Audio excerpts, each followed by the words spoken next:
Welcome to Midnight Whispers Audiobook. Guys, this is my first video on YouTube. I need your support. Please subscribe my YouTube channel.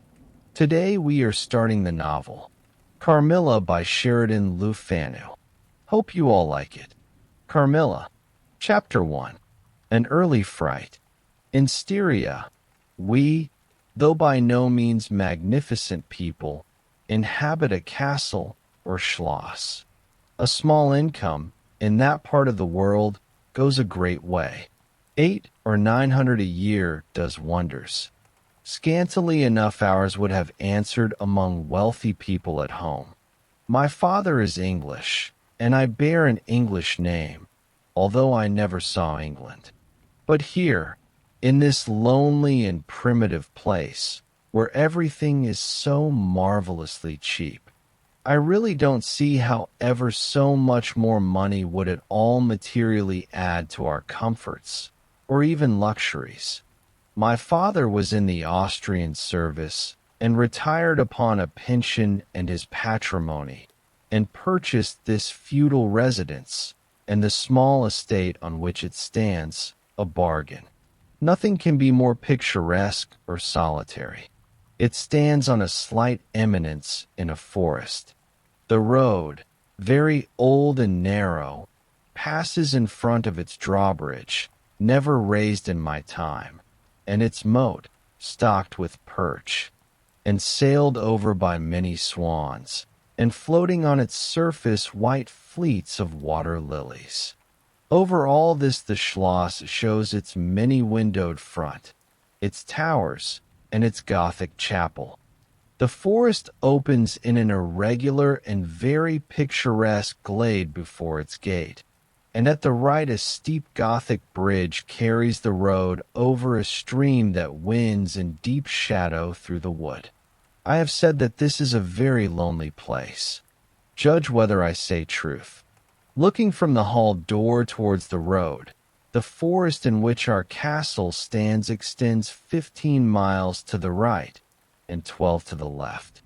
The nearest inhabited village is about 7 of your English miles to the left.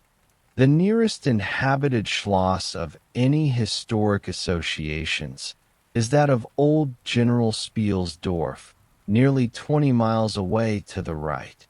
I have said the nearest inhabited village, because there is only 3 miles westward, that is to say in the direction of General Spielsdorf Schloss, a ruined village, with its quaint little church, now roofless, in the aisle of which are the mouldering tombs of the proud family of Karnstein, now extinct, who once owned the equally desolate chateau which, in the thick of the forest, overlooks the silent ruins of the town. Respecting the cause of the desertion of this striking and melancholy spot, there is a legend which I shall relate to you another time. I must tell you now how very small is the party who constitute the inhabitants of our castle. I don't include servants or those dependents who occupy rooms in the buildings attached to the schloss. Listen and wonder. My father, who is the kindest man on earth, but growing old, and I, at the date of my story, only 19. 8 years have passed since then. I and my father constituted the family at the schloss. My mother, a Styrian lady, died in my infancy, but I had a good-natured governess who had been with me from, I might almost say, my infancy. I could not remember the time when her fat, benignant face was not a familiar picture in my memory. This was Madame Peridon, a native of Bern, whose care and good nature now in part supplied to me the loss of my mother, whom I do not even remember, so early I lost her. She made a third at our little dinner party. There was a fourth, Mademoiselle de La Fontaine, a lady such as you term, I believe, a finishing governess. She spoke French and German, Madame Peridon French and broken English, to which my father and I added English, which, partly to prevent its becoming a lost language among us, and partly from patriotic motives, we spoke every day. The consequence was a babble at which strangers used to laugh, and which I shall make no attempt to reproduce in this narrative. And there were 2 or 3 young lady friends besides, pretty nearly of my own age, who were occasional visitors for longer or shorter terms, and these visits I sometimes returned. These were our regular social resources, but of course there were chance visits from neighbors of only 5 or 6 leagues distance. My life was, notwithstanding, rather a solitary one, I can assure you. My gouvernante had just so much control over me as you might conjecture such sage persons would have in the case of a rather spoiled girl, whose only parent allowed her pretty nearly her own way in everything. The first occurrence in my existence, which produced a terrible impression upon my mind, which, in fact, never has been effaced, was one of the very earliest incidents of my life which I can recollect. Some people will think it so trifling that it should not be recorded here. You will see, however, by and by, why I mention it. The nursery, as it was called, though I had it all to myself, was a large room in the upper story of the castle with a steep oak roof. I can't have been more than 6 years old, when one night I awoke, and looking round the room from my bed, failed to see the nursery maid. Neither was my nurse there, and I thought myself alone. I was not frightened, for I was one of those happy children who are studiously kept in ignorance of ghost stories, of fairy tales, and of all such lore as makes us cover up our heads when the door cracks suddenly, or the flicker of an expiring candle makes the shadow of a bedpost dance upon the wall, nearer to our faces.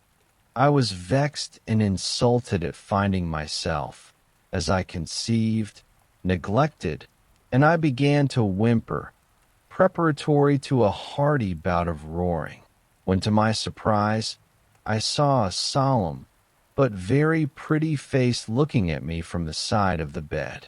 It was that of a young lady who was kneeling, with her hands under the coverlet. I looked at her with a kind of pleased wonder, and ceased whimpering. She caressed me with her hands, and lay down beside me on the bed, and drew me towards her, smiling. I felt immediately delightfully soothed, and fell asleep again. I was wakened by a sensation as if 2 needles ran into my breast very deep at the same moment, and I cried loudly. The lady started back, with her eyes fixed on me, and then slipped down upon the floor, and, as I thought, hid herself under the bed. I was now for the first time frightened, and I yelled with all my might and main.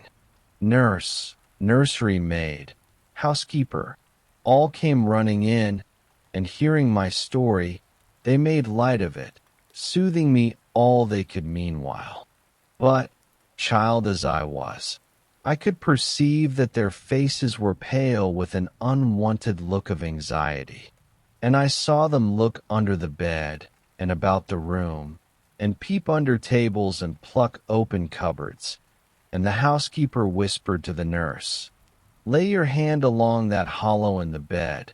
Someone did lie there, so sure as you did not. The place is still warm." I remember the nursery maid petting me, and all 3 examining my chest, where I told them I felt the puncture, and pronouncing that there was no sign visible that any such thing had happened to me. The housekeeper and the 2 other servants who were in charge of the nursery remained sitting up all night, and from that time a servant always sat up in the nursery until I was about 14. I was very nervous for a long time after this. A doctor was called in. He was pallid and elderly. How well I remember his long saturnine face, slightly pitted with smallpox, and his chestnut wig. For a good while, every second day, he came and gave me medicine, which of course I hated. The morning after I saw this apparition, I was in a state of terror and could not bear to be left alone, daylight though it was, for a moment. I remember my father coming up and standing at the bedside and talking cheerfully and asking the nurse a number of questions and laughing very heartily at one of the answers and patting me on the shoulder and kissing me and telling me not to be frightened, that it was nothing but a dream and could not hurt me.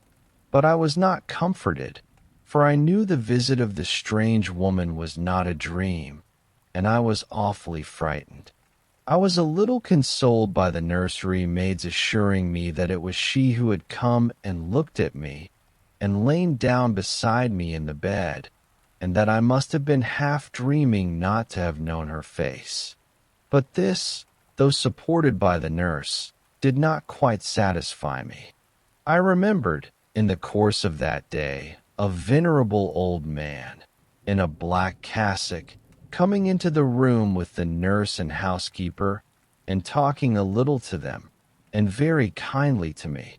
His face was very sweet and gentle, and he told me they were going to pray, and join my hands together, and desired me to say, softly, while they were praying, "Lord, hear all good prayers for us, for Jesus' sake." I think these were the very words, for I often repeated them to myself, and my nurse used for years to make me say them in my prayers. I remembered so well the thoughtful, sweet face of that white-haired old man, in his black cassock, as he stood in that rude, lofty, brown room, with the clumsy furniture of a fashion 300 years old about him, and the scanty light entering its shadowy atmosphere through the small lattice. He kneeled, and the 3 women with him, and he prayed aloud with an earnest, quavering voice for, what appeared to me, a long time. I forget all my life preceding that event, and for some time after it is all obscure also, but the scenes I have just described stand out vivid as the isolated pictures of the phantasmagoria surrounded by darkness. Chapter 2. A Guest. I am now going to tell you something so strange that it will require all your faith in my veracity to believe my story. It is not only true, nevertheless, but truth of which I have been an eyewitness. It was a sweet summer evening, and my father asked me, as he sometimes did, to take a little ramble with him along that beautiful forest vista which I have mentioned as lying in front of the Schloss. General Spielsdorf cannot come to us so soon as I had hoped, said my father, as we pursued our walk. He was to have paid us a visit of some weeks, and we had expected his arrival next day. He was to have brought with him a young lady, his niece and ward, Mademoiselle Rainfelt, whom I had never seen, but whom I had heard described as a very charming girl, and in whose society I had promised myself many happy days. I was more disappointed than a young lady living in a town or a bustling neighborhood can possibly imagine. This visit, and the new acquaintance it promised, had furnished my day dream for many weeks. "And how soon does he come?" I asked. "Not till autumn. Not for 2 months, I dare say," he answered. "And I am very glad now, dear, that you never knew Mademoiselle Rainfelt." "And why?" I asked, both mortified and curious. "Because the poor young lady is dead," he replied. "I quite forgot I had not told you, but you were not in the room when I received the General's letter this evening." I was very much shocked. General Spielsdorf had mentioned in his first letter 6 or 7 weeks before, that she was not so well as he would wish her, but there was nothing to suggest the remotest suspicion of danger. "Here is the general's letter," he said, handing it to me. "I am afraid he is in great affliction. The letter appears to me to have been written very nearly in distraction." We sat down on a rude bench, under a group of magnificent lime trees. The sun was setting with all its melancholy splendor behind the sylvan horizon, and the stream that flows beside our home, and passes under the steep old bridge I have mentioned, wound through many a group of noble trees, almost at our feet, reflecting in its current the fading crimson of the sky. General Spielsdorf's letter was so extraordinary, so vehement, and in some places so self-contradictory, that I read it twice over, the second time aloud to my father, and was still unable to account for it, except by supposing that grief had unsettled his mind. It said, "I have lost my darling daughter, for as such I loved her. During the last days of dear Bertha's illness, I was not able to write to you. Before then I had no idea of her danger. I have lost her, and now learn all, too late. She died in the peace of innocence, and in the glorious hope of a blessed futurity. The fiend who betrayed our infatuated hospitality has done it all. I thought I was receiving into my house innocence, gaiety, a charming companion for my lost Bertha. Heavens, what a fool have I been! I thank God my child died without a suspicion of the cause of her sufferings. She is gone without so much as conjecturing the nature of her illness, and the accursed passion of the agent of all this misery. I devote my remaining days to tracking and extinguishing a monster. I am told I may hope to accomplish my righteous and merciful purpose. At present there is scarcely a gleam of light to guide me. I curse my conceited incredulity, my despicable affectation of superiority, my blindness, my obstinacy. All too late.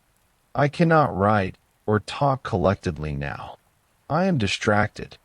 So soon as I shall have a little recovered, I mean to devote myself for a time to inquiry, which may possibly lead me as far as Vienna. Some time in the autumn, 2 months hence, or earlier if I live, I will see you. That is, if you permit me. I will then tell you all that I scarce dare put upon paper now. Farewell.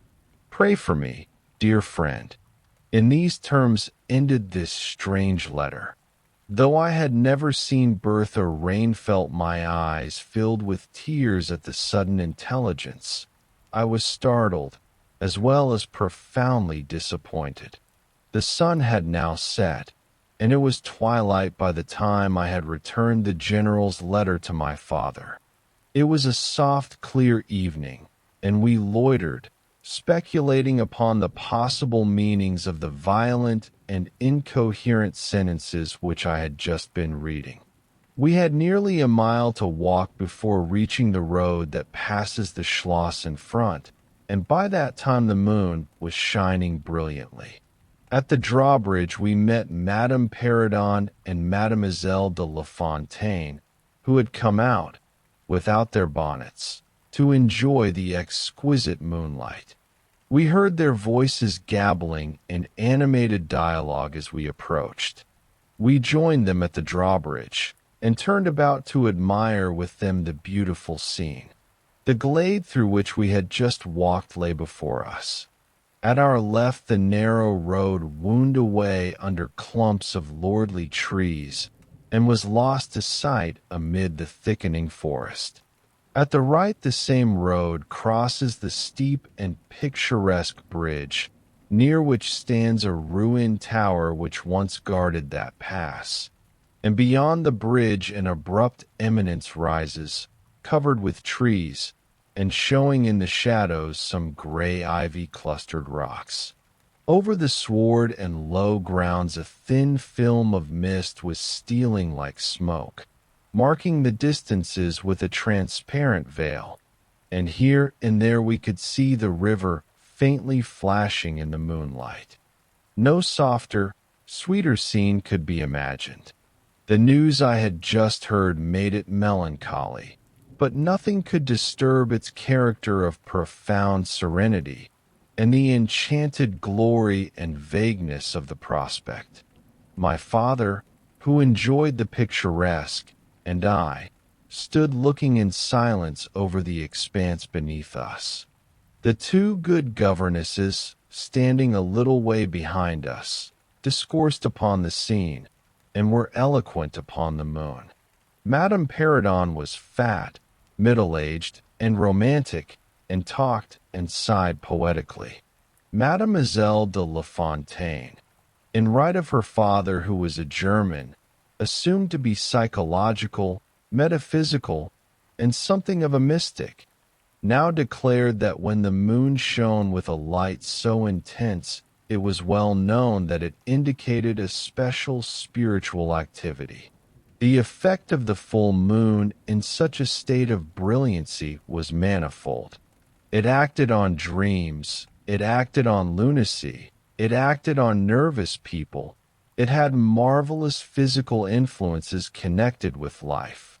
Mademoiselle related that her cousin, who was mate of a merchant ship, having taken a nap on deck on such a night, lying on his back, with his face full in the light on the moon, had wakened, after a dream of an old woman clawing him by the cheek, with his features horribly drawn to one side, and his countenance had never quite recovered its equilibrium.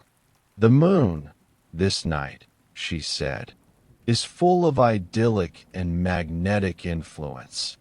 And see, when you look behind you at the front of the Schloss, how all its windows flash and twinkle with that silvery splendor, as if unseen hands had lighted up the rooms to receive fairy guests.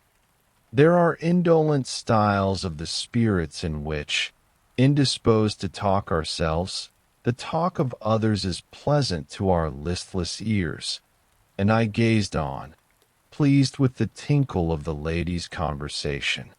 "I have got into one of my moping moods tonight," said my father, after a silence, and quoting Shakespeare, whom, by way of keeping up our English, he used to read aloud, he said, "In truth, I know not why I am so sad. It wearies me. You say it wearies you. But how I got it, came by it. I forget the rest. But I feel as if some great misfortune were hanging over us. I suppose the poor general's afflicted letter has had something to do with it." At this moment the unwonted sound of carriage wheels and many hoofs upon the road arrested our attention. They seemed to be approaching from the high ground overlooking the bridge, and very soon the equipage emerged from that point. Two horsemen first crossed the bridge, then came a carriage drawn by 4 horses, and 2 men rode behind. It seemed to be the traveling carriage of a person of rank, and we were all immediately absorbed in watching that very unusual spectacle. It became, in a few moments, greatly more interesting, for just as the carriage had passed the summit of the steep bridge, one of the leaders, taking fright, communicated his panic to the rest, and after a plunge or two, the whole team broke into a wild gallop together, and dashing between the horsemen who rode in front, came thundering along the road towards us with the speed of a hurricane. The excitement of the scene was made more painful by the clear, long-drawn screams of a female voice from the carriage window. We all advanced in curiosity and horror, me rather in silence, the rest with various ejaculations of terror. Our suspense did not last long.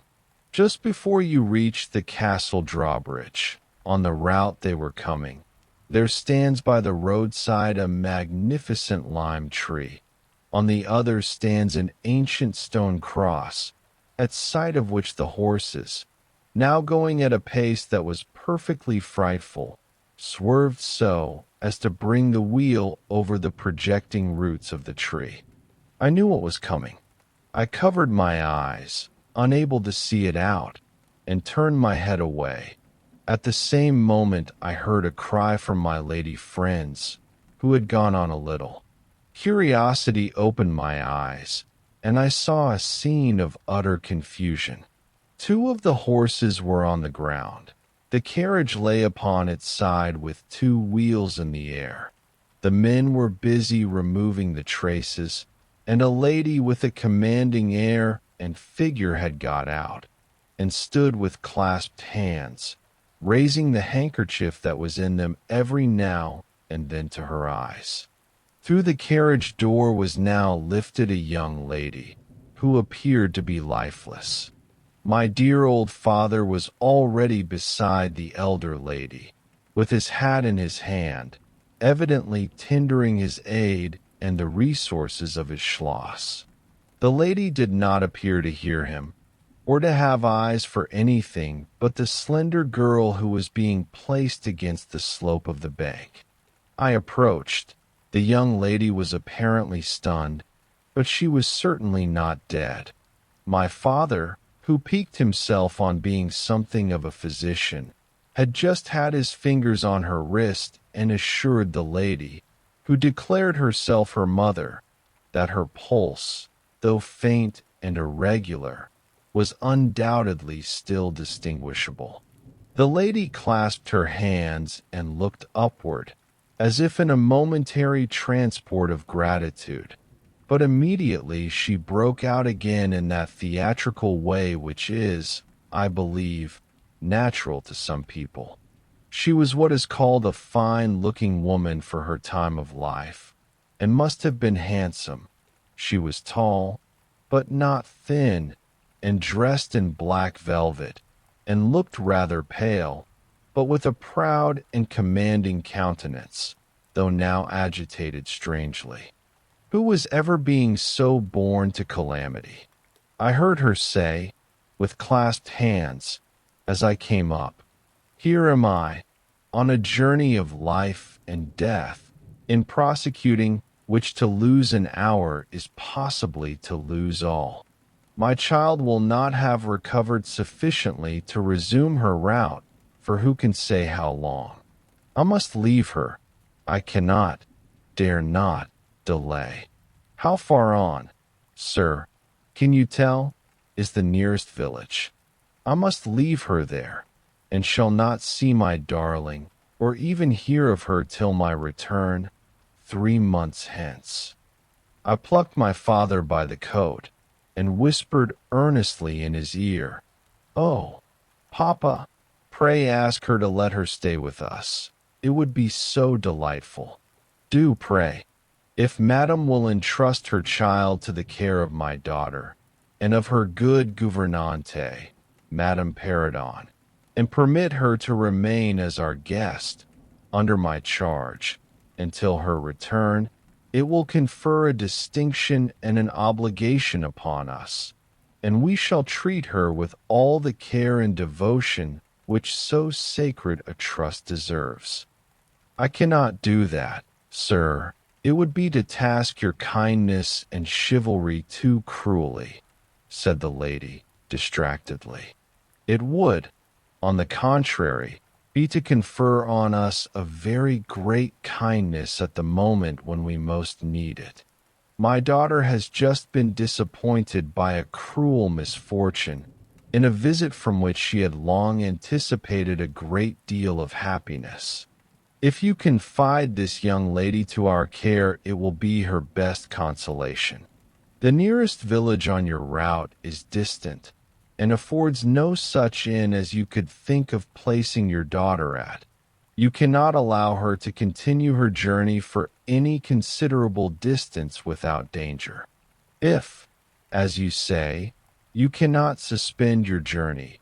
You must part with her tonight, and nowhere could you do so with more honest assurances of care and tenderness than here. There was something in this lady's air and appearance so distinguished and even imposing, and in her manner so engaging, as to impress one, quite apart from the dignity of her equipage, with a conviction that she was a person of consequence. By this time the carriage was replaced in its upright position, and the horses, quite tractable, in the traces again. The lady threw on her daughter a glance which I fancied was not quite so affectionate as one might have anticipated from the beginning of the scene. Then she beckoned slightly to my father, and withdrew 2 or 3 steps with him out of hearing, and talked to him with a fixed and stern countenance, not at all like that with which she had hitherto spoken. I was filled with wonder that my father did not seem to perceive the change, and also unspeakably curious to learn what it could be that she was speaking, almost in his ear, with so much earnestness and rapidity. 2 or 3 minutes at most, I think she remained thus employed. Then she turned, and a few steps brought her to where her daughter lay, supported by Madame Perrodon. She kneeled beside her for a moment and whispered, as Madame supposed, a little benediction in her ear. Then hastily kissing her, she stepped into her carriage. The door was closed. The footmen in stately liveries jumped up behind. The outriders spurred on. The postilions cracked their whips. The horses plunged and broke suddenly into a furious canter that threatened soon again to become a gallop, and the carriage whirled away, followed at the same rapid pace by the 2 horsemen in the rear. Chapter 3. We compare notes. We followed the cortege with our eyes until it was swiftly lost to sight in the misty wood, and the very sound of the hoofs and the wheels died away in the silent night air. Nothing remained to assure us that the adventure had not been an illusion of a moment, but the young lady, who just at that moment opened her eyes. I could not see, for her face was turned from me, but she raised her head, evidently looking about her, and I heard a very sweet voice ask complainingly, "Where is Mamma?" Our good Madame Perrodon answered tenderly, and added some comfortable assurances. I then heard her ask, "Where am I? What is this place?" And after that she said, "I don't see the carriage. And Matska, where is she?" Madame answered all her questions in so far as she understood them, and gradually the young lady remembered how the misadventure came about, and was glad to hear that no one in, or in attendance on, the carriage was hurt, and on learning that her mamma had left her here till her return in about 3 months, she wept. I was going to add my consolations to those of Madame Perrodon when Mademoiselle de La Fontaine placed her hand upon my arm, saying, "Don't approach. One at a time is as much as she can at present converse with. A very little excitement would possibly overpower her now. As soon as she is comfortably in bed, I thought, I will run up to her room and see her." My father in the meantime had sent a servant on horseback for the physician, who lived about 2 leagues away, and a bedroom was being prepared for the young lady's reception. The stranger now rose, and leaning on Madame's arm, walked slowly over the drawbridge and into the castle gate. In the hall, servants waited to receive her, and she was conducted forthwith to her room. The room we usually sat in, as our drawing room is long, having 4 windows that looked over the moat and drawbridge upon the forest scene I have just described. It is furnished in old carved oak, with large carved cabinets, and the chairs are cushioned with crimson Utrecht velvet. The walls are covered with tapestry and surrounded with great gold frames, the figures being as large as life, in ancient and very curious costume, and the subjects represented are hunting, hawking, and generally festive. It is not too stately to be extremely comfortable, and here we had our tea, for with his usual patriotic leanings he insisted that the national beverage should make its appearance regularly with our coffee and chocolate. We sat here this night, and with candles lighted, were talking over the adventure of the evening. Madame Perrodon and Mademoiselle de La Fontaine were both of our party. The young stranger had hardly lain down in her bed when she sank into a deep sleep, and those ladies had left her in the care of a servant. "How do you like our guest?" I asked, as soon as Madame entered. "Tell me all about her." "I like her extremely," answered Madame. "She is, I almost think, the prettiest creature I ever saw, about your age, and so gentle and nice." "She is absolutely beautiful," threw in Mademoiselle, who had peeped for a moment into the stranger's room. "And such a sweet voice," added Madame Perrodon. "Did you remark a woman in the carriage, after it was set up again, who did not get out?" inquired Mademoiselle, "but only looked from the window?" "No, we had not seen her." Then she described a hideous black woman, with a sort of colored turban on her head, and who was gazing all the time from the carriage window, nodding and grinning derisively towards the ladies, with gleaming eyes and large white eyeballs, and her teeth set as if in fury. "Did you remark what an ill-looking pack of men the servants were?" asked Madame. "Yes," said my father, who had just come in. "Ugly, hangdog-looking fellows as ever I beheld in my life. I hope they mayn't rob the poor lady in the forest. They are clever rogues, however. They got everything to rights in a minute. I dare say they are worn out with too long traveling," said Madame. "Besides looking wicked, their faces were so strangely lean, and dark, and sullen. I am very curious, I own, but I dare say the young lady will tell you all about it tomorrow, if she is sufficiently recovered." "I don't think she will," said my father, with a mysterious smile and a little nod of his head, as if he knew more about it than he cared to tell us. This made us all the more inquisitive as to what had passed between him and the lady in the black velvet, in the brief but earnest interview that had immediately preceded her departure. We were scarcely alone when I entreated him to tell me. He did not need much pressing. "There is no particular reason why I should not tell you. She expressed a reluctance to trouble us with the care of her daughter, saying she was in delicate health and nervous, but not subject to any kind of seizure. She volunteered that, nor to any illusion, being, in fact, perfectly sane." "How very odd to say all that," I interpolated. "It was so unnecessary." "At all events it was said," he laughed. "And as you wish to know all that passed, which was indeed very little, I tell you." She then said, "I am making a long journey of vital importance." She emphasized the word, rapid and secret. "I shall return for my child in 3 months.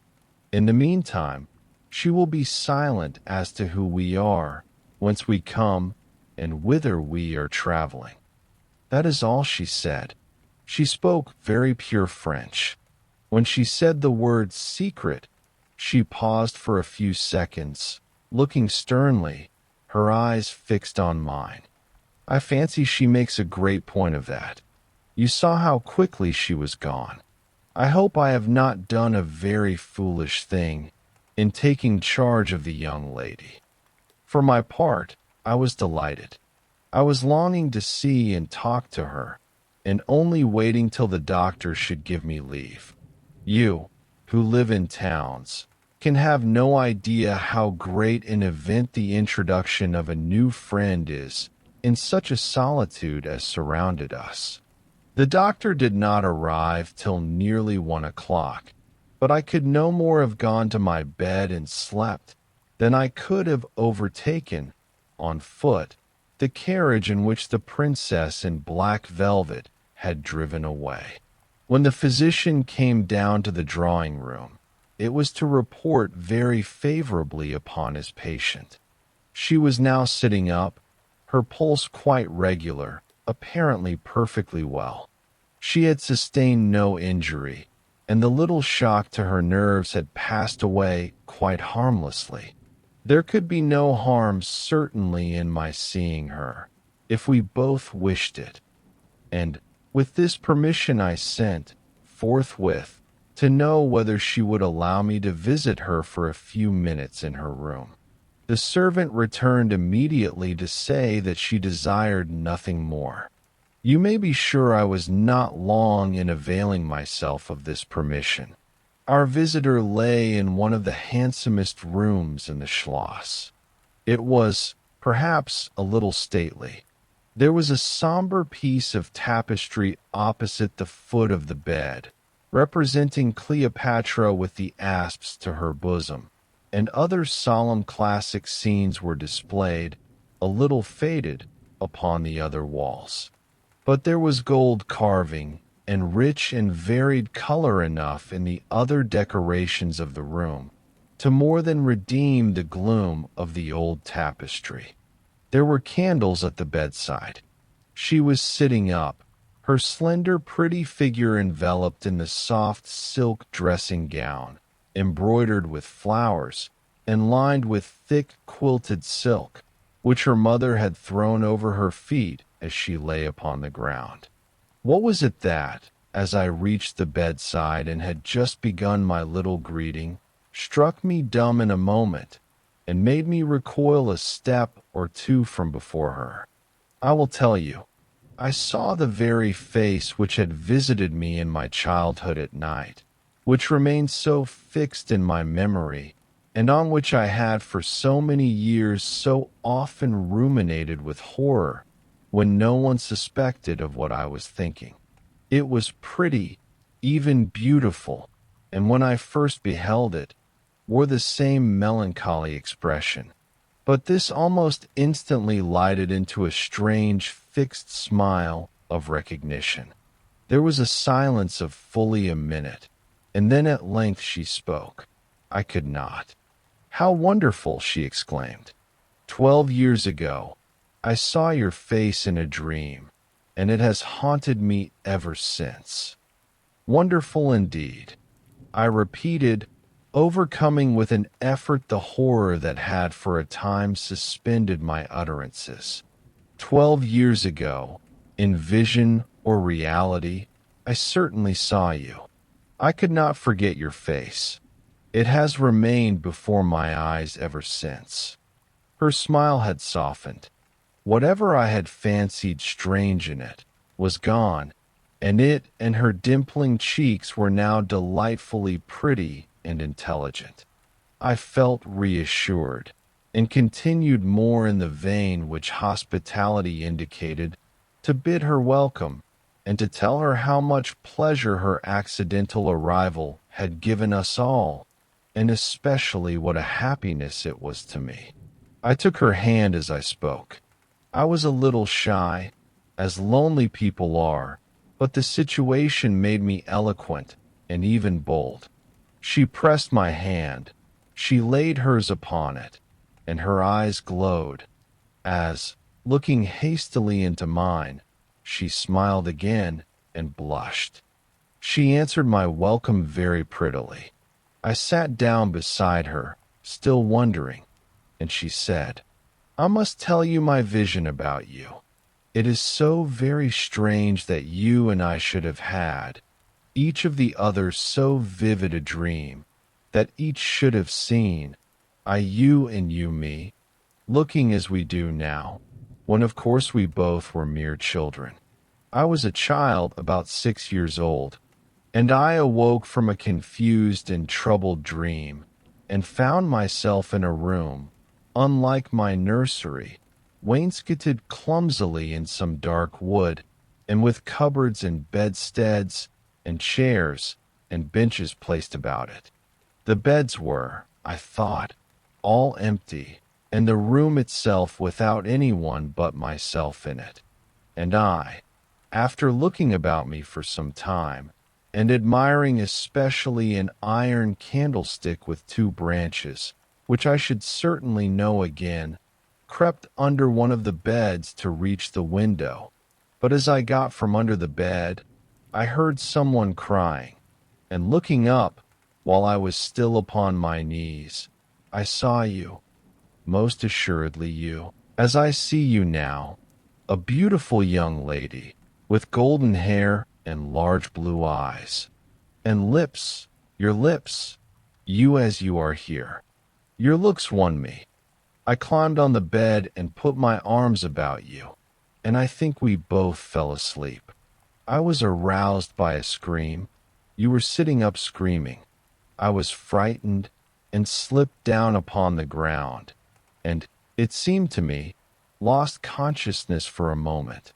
And when I came to myself, I was again in my nursery at home. Your face I have never forgotten since. I could not be misled by mere resemblance.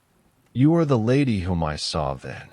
It was now my turn to relate my corresponding vision, which I did, to the undisguised wonder of my new acquaintance.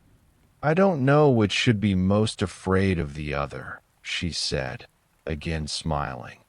If you were less pretty, I think I should be very much afraid of you.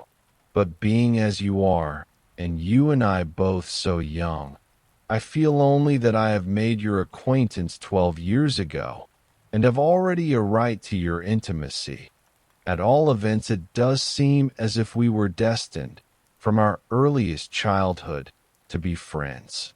I wonder whether you feel as strangely drawn towards me as I do to you. I have never had a friend. Shall I find one now? She sighed, and her fine dark eyes gazed passionately on me. Now the truth is, I felt rather unaccountably towards the beautiful stranger. I did feel, as she said, drawn towards her, but there was also something of repulsion. In this ambiguous feeling, however, the sense of attraction immensely prevailed. She interested and won me. She was so beautiful and so indescribably engaging. I perceived now something of languor and exhaustion stealing over her, and hastened to bid her good night. The doctor thinks, I added, that you ought to have a maid to sit up with you tonight. One of ours is waiting, and you will find her a very useful and quiet creature. How kind of you! But I could not sleep. I never could with an attendant in the room. I shan't require any assistance. And, shall I confess my weakness? I am haunted with a terror of robbers. Our house was robbed once, and 2 servants murdered, so I always lock my door.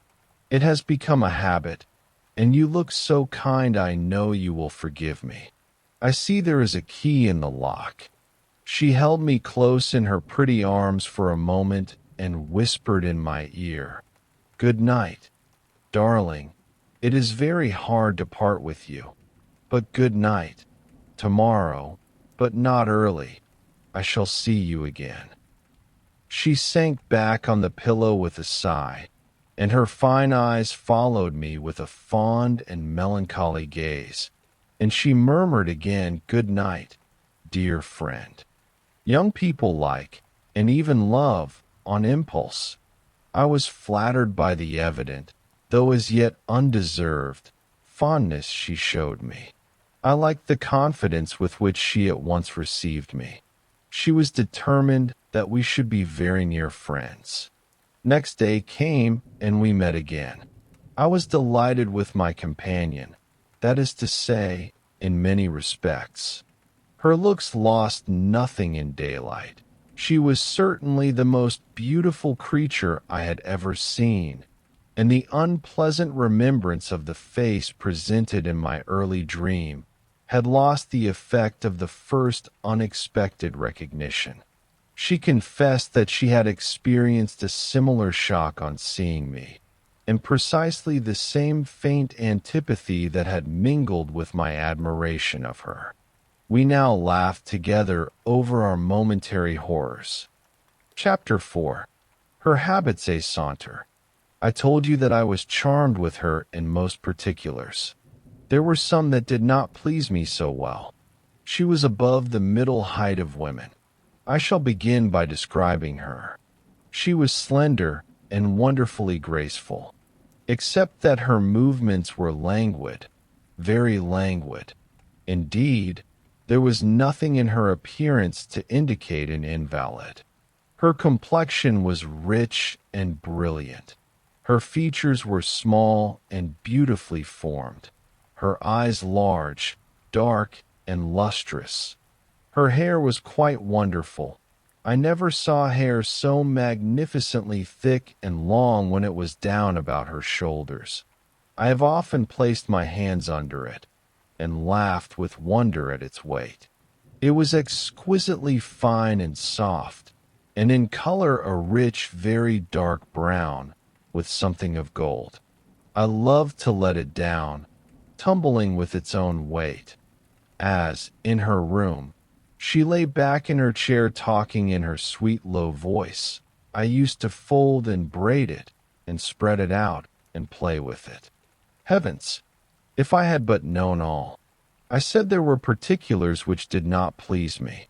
I have told you that her confidence won me the first night I saw her, but I found that she exercised with respect to herself, her mother, her history, everything in fact connected with her life, plans, and people, an ever-wakeful reserve.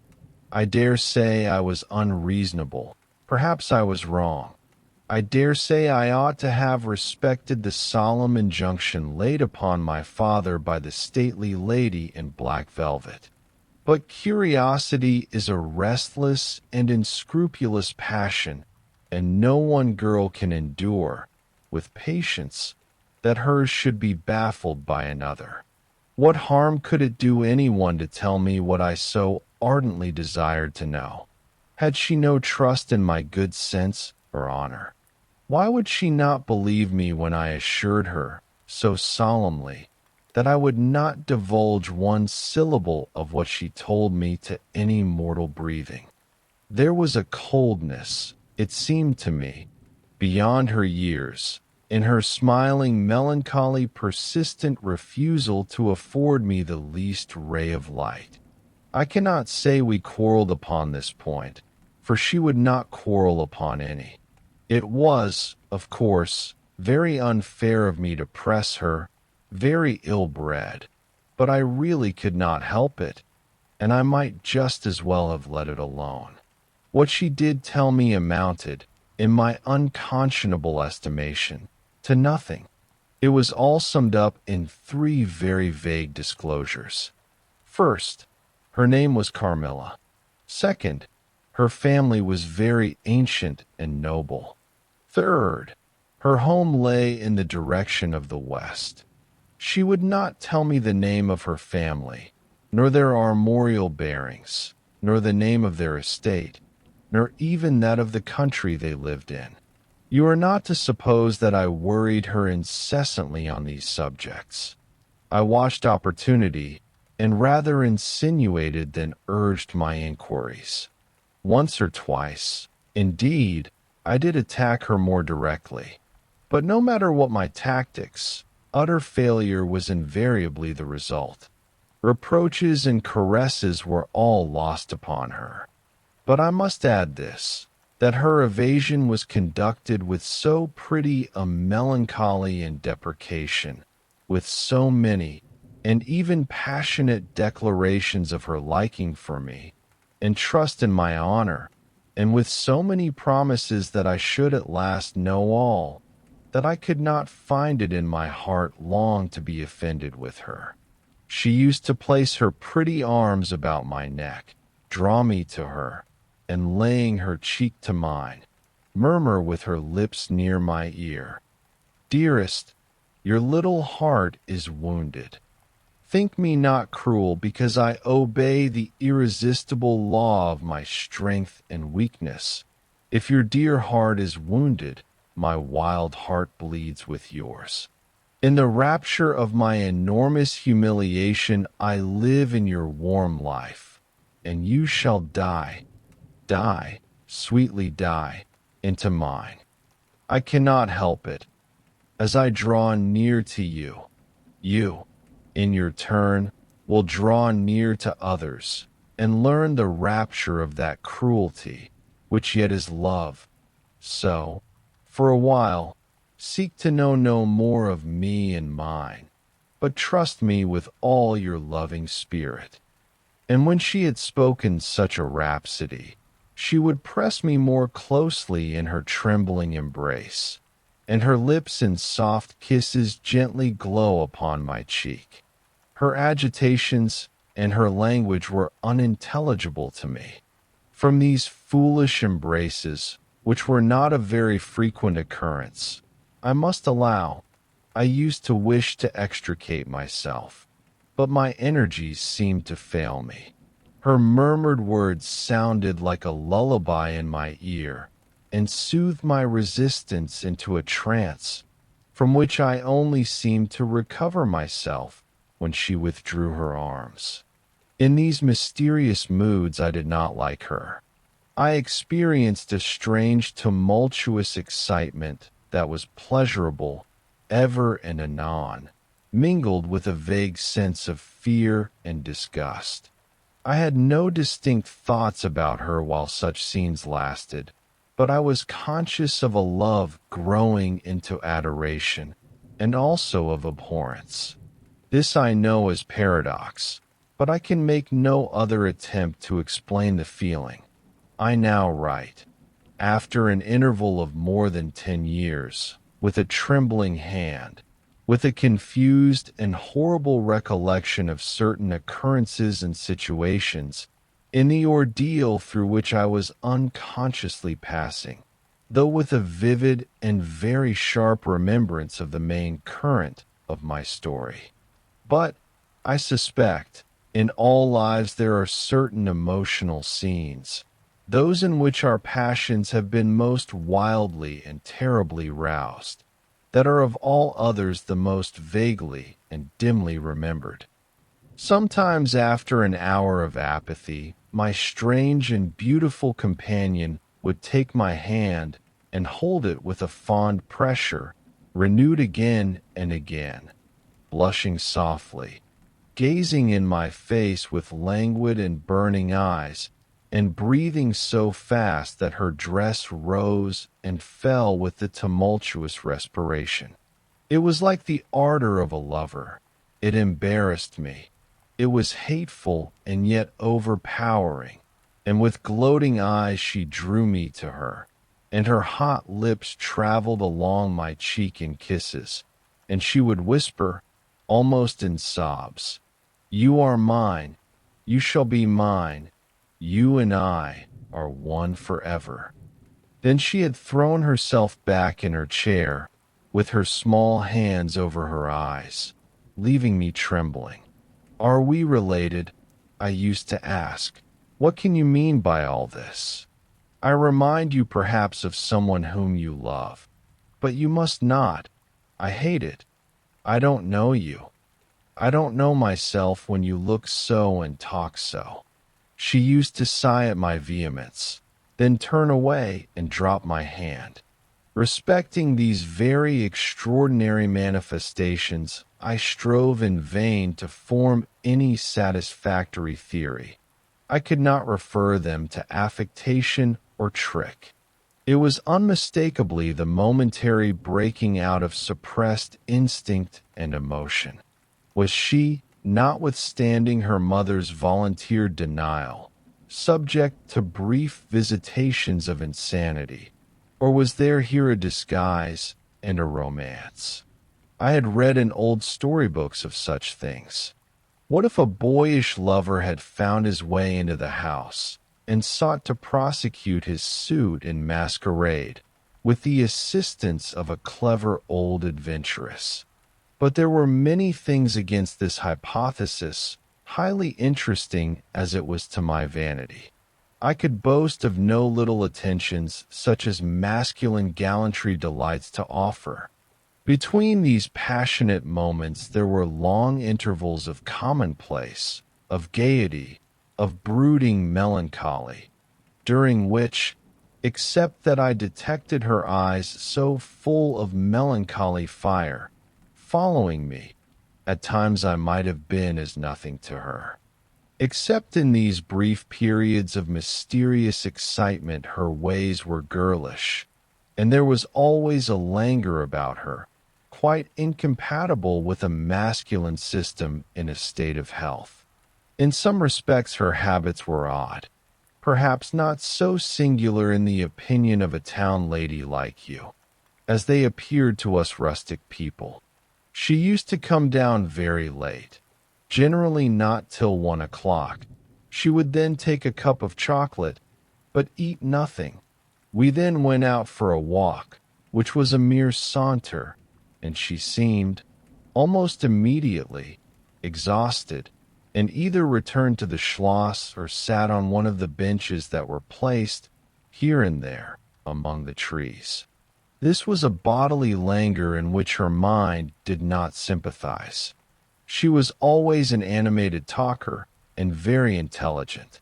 She sometimes alluded for a moment to her own home, or mentioned an adventure or situation, or an early recollection, which indicated a people of strange manners, and described customs of which we knew nothing. I gathered from these chance hints that her native country was much more remote than I had at first fancied. As we sat thus one afternoon under the trees, a funeral passed us by. It was that of a pretty young girl, whom I had often seen, the daughter of one of the rangers of the forest. The poor man was walking behind the coffin of his darling. She was his only child, and he looked quite heartbroken. Peasants walking 2 and 2 came behind. They were singing a funeral hymn. I rose to mark my respect as they passed, and joined in the hymn they were very sweetly singing. My companion shook me a little roughly, and I turned surprised. She said brusquely, "Don't you perceive how discordant that is?" "I think it very sweet, on the contrary," I answered, vexed at the interruption, and very uncomfortable, lest the people who composed the little procession should observe and resent what was passing. I resumed, therefore, instantly, and was again interrupted. "You pierce my ears," said Carmilla, almost angrily, and stopping her ears with her tiny fingers. "Besides, how can you tell that your religion and mine are the same? Your forms wound me, and I hate funerals. What a fuss! Why, you must die. Everyone must die, and all are happier when they do. Come home. My father has gone on with the clergyman to the churchyard. I thought you knew she was to be buried today." "She? I don't trouble my head about peasants." "I don't know who she is," answered Carmilla, with a flash from her fine eyes. "She is the poor girl who fancied she saw a ghost a fortnight ago, and has been dying ever since, till yesterday, when she expired. Tell me nothing about ghosts. I shan't sleep tonight if you do. I hope there is no plague or fever coming. All this looks very like it," I continued. "The swineherd's young wife died only a week ago, and she thought something seized her by the throat as she lay in her bed, and nearly strangled her. Papa says such horrible fancies do accompany some forms of fever. She was quite well the day before. She sank afterwards and died before a week. Well, her funeral is over, I hope, and her hymns sung, and our ears shan't be tortured with that discord and jargon. It has made me nervous. Sit down here, beside me. Sit close. Hold my hand. Press it harder. We had moved a little back and had come to another seat. She sat down. Her face underwent a change that alarmed and even terrified me for a moment. It darkened and became horribly livid. Her teeth and hands were clenched, and she frowned and compressed her lips, while she stared down upon the ground at her feet, and trembled all over with a continued shudder as irrepressible as ague. All her energies seemed strained to suppress a fit, with which she was then breathlessly tugging, and at length a low convulsive cry of suffering broke from her, and gradually the hysteria subsided. "There, that comes of strangling people with hymns," she said at last. Hold me still. It is passing away." And so gradually it did, and perhaps to dissipate the somber impression which the spectacle had left upon me, she became unusually animated and chatty, and so we got home. This was the first time I had seen her exhibit any definable symptoms of that delicacy of health which her mother had spoken of. It was the first time, also, I had seen her exhibit anything like temper. Both passed away like a summer cloud, and never but once afterwards did I witness on her part a momentary sign of anger. I will tell you how it happened. She and I were looking out of one of the long drawing-room windows, when there entered the courtyard, over the drawbridge, a figure of a wanderer whom I knew very well. He used to visit the Schloss generally twice a year. It was the figure of a hunchback, with the sharp, lean features that generally accompany deformity. He wore a pointed black beard, and he was smiling from ear to ear, showing his white fangs. He was dressed in buff, black, and scarlet, and crossed with more straps and belts than I could count, from which hung all manner of things. Behind, he carried a magic lantern and 2 boxes, which I well knew, in one of which was a salamander, and in the other a mandrake. These monsters used to make my father laugh. They were compounded of parts of monkeys, parrots, squirrels, fish, and hedgehogs, dried and stitched together with great neatness and startling effect. He had a fiddle, a box of conjuring apparatus, a pair of foils and masks attached to his belt, several other mysterious cases dangling about him, and a black staff with copper ferrules in his hand. His companion was a rough, spare dog that followed at his heels, but stopped short, suspiciously at the drawbridge, and in a little while began to howl dismally. In the meantime, the mountebank, standing in the midst of the courtyard, raised his grotesque hat and made us a very ceremonious bow, paying his compliments very volubly in execrable French, and German not much better.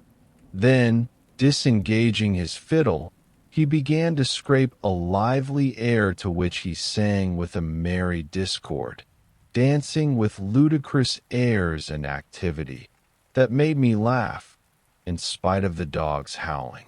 Then he advanced to the window with many smiles and salutations, and his hat in his left hand, his fiddle under his arm, and with a fluency that never took breath, he gabbled a long advertisement of all his accomplishments, and the resources of the various arts which he placed at our service, and the curiosities and entertainments which it was in his power, at our bidding, to display.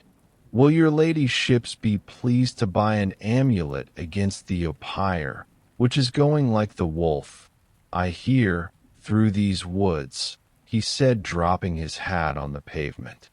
"They are dying of it right and left, and here is a charm that never fails. Only pinned to the pillow, and you may laugh in his face." These charms consisted of oblong slips of vellum, with cabalistic ciphers and diagrams upon them. Carmilla instantly purchased one, and so did I. He was looking up, and we were smiling down upon him, amused. At least, I can answer for myself. His piercing black eye, as he looked up in our faces, seemed to detect something that fixed for a moment his curiosity. In an instant he unrolled a leather case, full of all manner of odd little steel instruments. "See here, my lady," he said, displaying it and addressing me. "I profess, among other things less useful, the art of dentistry." "Plague take the dog," he interpolated. "Silence, beast. He howls so that your ladyships can scarcely hear a word. Your noble friend, the young lady at your right, has the sharpest tooth, long, thin, pointed, like an awl, like a needle. Ha, ha, with my sharp and long sight. As I look up, I have seen it distinctly. Now if it happens to hurt the young lady, and I think it must, here am I. Here are my file, my punch, my nippers. I will make it round and blunt, if her ladyship pleases, no longer the tooth of a fish, but of a beautiful young lady as she is. Hey, is the young lady displeased? Have I been too bold? Have I offended her?" The young lady, indeed, looked very angry as she drew back from the window. "How dares that mountebank insult us so? Where is your father? I shall demand redress from him. My father would have had the wretch tied up to the pump and flogged with a cart whip and burnt to the bones with the cattle brand." She retired from the window a step or two and sat down, and had hardly lost sight of the offender when her wrath subsided as suddenly as it had risen, and she gradually recovered her usual tone and seemed to forget the little hunchback and his follies. My father was out of spirits that evening. On coming in, he told us that there had been another case very similar to the two fatal ones which had lately occurred. The sister of a young peasant on his estate, only a mile away, was very ill, had been, as she described it, attacked very nearly in the same way, and was now slowly but steadily sinking. "All this," said my father, "is strictly referable to natural causes. These poor people infect one another with their superstitions, and so repeat in imagination the images of terror that have infested their neighbors." "But that very circumstance frightens one horribly," said Carmilla. "How so?" inquired my father. "I am so afraid of fancying I see such things. I think it would be as bad as reality. We are in God's hands. Nothing can happen without his permission, and all will end well for those who love him. He is our faithful Creator. He has made us all, and will take care of us." "Creator, nature," said the young lady in answer to my gentle father. "And this disease that invades the country is natural. Nature. All things proceed from nature, don't they? All things in the heaven, in the earth, and under the earth, act and live as nature ordains." "I think so. The doctor said he would come here today," said my father, after a silence. "I want to know what he thinks about it, and what he thinks we had better do." "Doctors never did me any good," said Carmilla. "Then you have been ill?" I asked. "More ill than ever you were," she answered. "Long ago?" "Yes, a long time. I suffered from this very illness, but I forget all but my pain and weakness. and they were not so bad as are suffered in other diseases.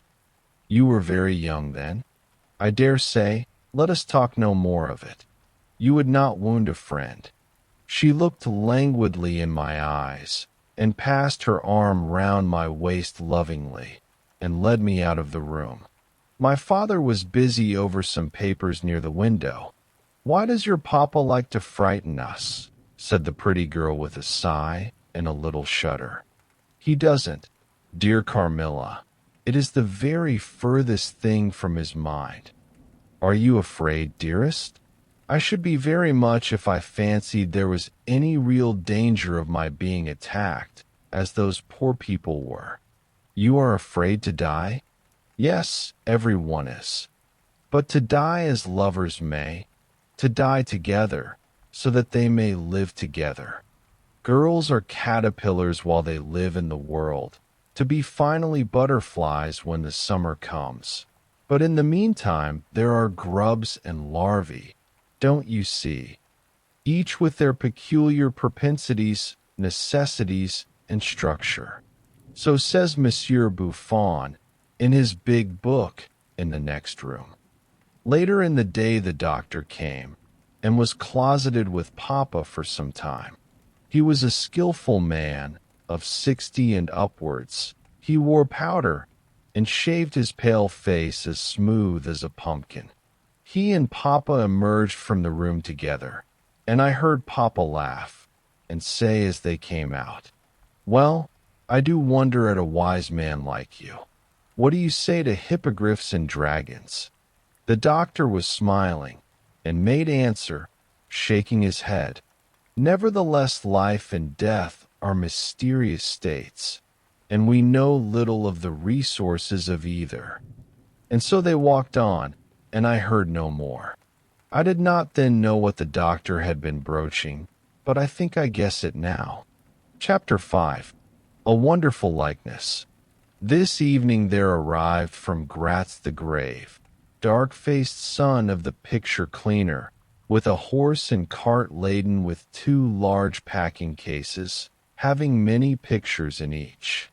It was a journey of 10 leagues, and whenever a messenger arrived at the Schloss from our little capital of Gratz, we used to crowd about him in the hall to hear the news.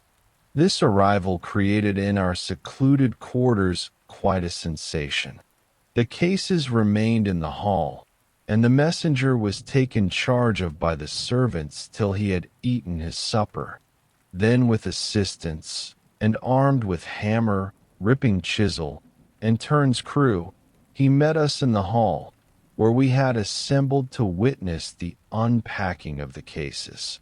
Carmilla sat looking listlessly on, while one after the other the old pictures, nearly all portraits, which had undergone the process of renovation, were brought to light. My mother was of an old Hungarian family, and most of these pictures, which were about to be restored to their places, had come to us through her. My father had a list in his hand, from which he read, as the artist rummaged out the corresponding numbers. I don't know that the pictures were very good, but they were, undoubtedly, very old, and some of them very curious also. They had, for the most part, the merit of being now seen by me, I may say, for the first time, for the smoke and dust of time had all but obliterated them. "There is a picture that I have not seen yet," said my father. "In one corner, at the top of it, is the name, as well as I could read, Marcia Karnstein, and the date 1698, and I am curious to see how it has turned out." I remembered it. It was a small picture, about 1.5 feet high, and nearly square, without a frame, but it was so blackened by age that I could not make it out. The artist now produced it with evident pride. It was quite beautiful. It was startling. It seemed to live. It was the effigy of Carmilla. "Carmilla, dear, here is an absolute miracle. Here you are, living, smiling, ready to speak, in this picture. Isn't it beautiful, Papa? And see, even the little mole on her throat. My father laughed and said certainly it is a wonderful likeness.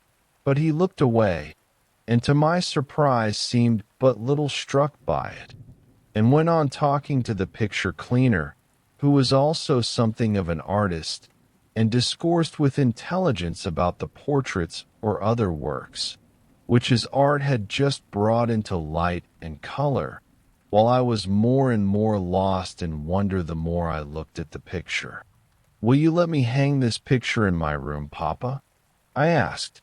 "Certainly, dear," said he, smiling. "I'm very glad you think it so like. It must be prettier even than I thought it, if it is." The young lady did not acknowledge this pretty speech, did not seem to hear it. She was leaning back in her seat, her fine eyes under their long lashes gazing on me in contemplation, and she smiled in a kind of rapture. "And now you can read quite plainly the name that is written in the corner. It is not Marcia. It looks as if it was done in gold. The name is Mircalla, Countess Karnstein, and this is a little coronet over and underneath AD 1698. I am descended from the Karnsteins, that is, Mamma was." "Ah," said the lady, languidly, "so am I think, of very long descent, very ancient. Are there any Karnsteins living now?" "None who bear the name, I believe. The family were ruined, I believe, in some civil wars, long ago, but the ruins of the castle are only about 3 miles away." "How interesting," she said languidly. "But see what beautiful moonlight." She glanced through the hall door, which stood a little open. "Suppose you take a little ramble round the court and look down at the road and river." "It is so like the night you came to us," I said. She sighed, smiling. She rose, and each with her arm about the other's waist, we walked out upon the pavement. In silence, slowly we walked down to the drawbridge, where the beautiful landscape opened before us. "And so you were thinking of the night I came here," she almost whispered. "Are you glad I came?" "Delighted, dear Carmilla," I answered. "And you asked for the picture you think like me, to hang in your room," she murmured with a sigh, as she drew her arm closer about my waist, and let her pretty head sink upon my shoulder. "How romantic you are, Carmilla," I said. "Whenever you tell me your story, it will be made up chiefly of some one great romance." She kissed me silently. "I am sure, Carmilla, you have been in love, that there is, at this moment, an affair of the heart going on." "I have been in love with no one, and never shall," she whispered, "unless it should be with you." How beautiful she looked in the moonlight. Shy and strange was the look with which she quickly hid her face in my neck and hair, with tumultuous sighs that seemed almost to sob, and pressed in mine a hand that trembled. Her soft cheek was glowing against mine. "Darling, darling," she murmured, "I live in you, and you would die for me. I love you so." I started from her. She was gazing on me with eyes from which all fire, all meaning had flown, and a face colorless and apathetic. "Is there a chill in the air, dear?" she said drowsily. "I almost shiver. Have I been dreaming? Let us come in. Come, come, come in. You look ill, Carmilla, a little faint. You certainly must take some wine," I said. "Yes, I will. I'm better now. I shall be quite well in a few minutes." "Yes, do give me a little wine," answered Carmilla as we approached the door. "Let us look again for a moment. It is the last time, perhaps, I shall see the moonlight with you. How do you feel now, dear Carmilla? Are you really better? I asked. I was beginning to take alarm, lest she should have been stricken with the strange epidemic that they said had invaded the country about us. Papa would be grieved beyond measure, I added, if he thought you were ever so little ill, without immediately letting us know. We have a very skillful doctor near us, the physician who was with Papa today. I'm sure he is. I know how kind you all are. But, dear child, I am quite well again. There is nothing ever wrong with me, but a little weakness. People say I am languid. I am incapable of exertion. I can scarcely walk as far as a child of 3 years old, and every now and then the little strength I have falters, and I become as you have just seen me. But after all, I am very easily set up again. In a moment, I am perfectly myself. See how I have recovered. So, indeed, she had. And she and I talked a great deal, and very animated she was. And the remainder of that evening passed without any recurrence of what I called her infatuations. I mean her crazy talk and looks, which embarrassed and even frightened me. But there occurred that night an event which gave my thoughts quite a new turn, and seemed to startle even Carmilla's languid nature into momentary energy.